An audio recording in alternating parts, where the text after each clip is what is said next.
I'm Barry Tramel, and I say Adrian Peterson is this state's poster boy for the NFL. I'm Jenni Carlson, and I go with Wes Welker. You're watching the Press Row from the Opubco Studios in Oklahoma City. And Barry, Wes is in town, Oklahoma City native, obviously, getting ready for his charity weekend. He's got a big event on Friday night and then his camp on Saturday.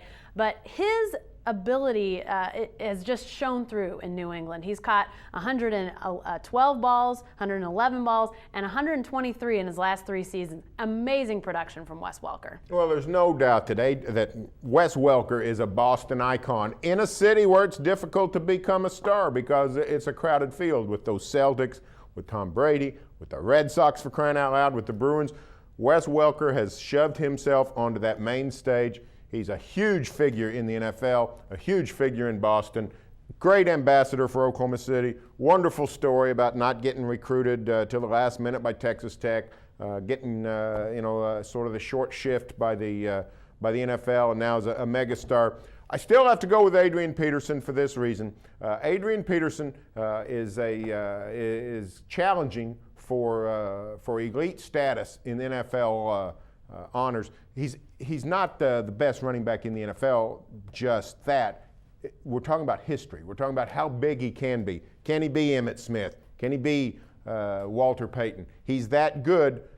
He's also playing at what is now sort of the lightning rod franchise, the Vikings, because of Brett Favre.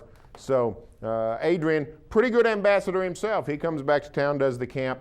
So either one of these guys, great poster child. But I think that this season, I think Adrian Peterson will be more at the forefront of the NFL. Well, I think Wes Welker, for a couple of reasons. You mentioned that Boston media market, and it's huge. And I think around here, we tend to see probably more of the Vikings games, a lot of locals on that team, not just Adrian Peterson, but Kevin Williams. And I think that has aided TV to say, hey, we want to show those games in Oklahoma. So we see a lot more of the Vikings around here. And no doubt, Adrian Peterson is a huge star. But I think when you talk about what Wes has emerged as and what he has become in Boston and in that area of the country.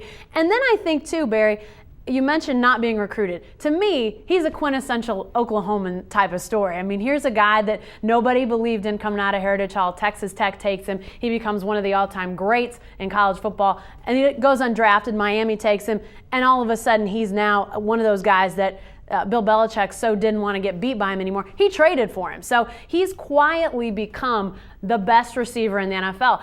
He's not as flashy. He's not the diva, but I don't think anybody does it any better than Wes Welker. Well, it's a great dichotomy. The Adrian Peterson story, the Wes Welker story, couldn't be two more separate stories. People knew at the age of 13 that Adrian Peterson was going to be a superstar, the biggest recruit in the nation in 2004. Wes Welker, sort of an afterthought, sort of made himself into an NFL star, while Adrian Peterson's been on the fast track the whole way. So great stories from both of them. Now at the top of their profession, here's hoping that Wes Welker can recover from that knee injury and get back to that, as you mentioned, that 110, 112, 120 catch level. Well, and I think that will just maybe add that next chapter to his story. He has always worked hard. He told me that he's working hard again to get this, well, not just the knee, which is the big injury, but he also had some shoulder surgery on a rotator cuff. He's working hard to get back on the field to make the next chapter, to make the next great step in his story. And Barry, I think if he does it, which I have little reason to believe that he won't do it, it's going to be just one more chapter for that great Wes Welker story. Hey, stay with the best coverage team anywhere at newsok.com and every day in the Oklahoman.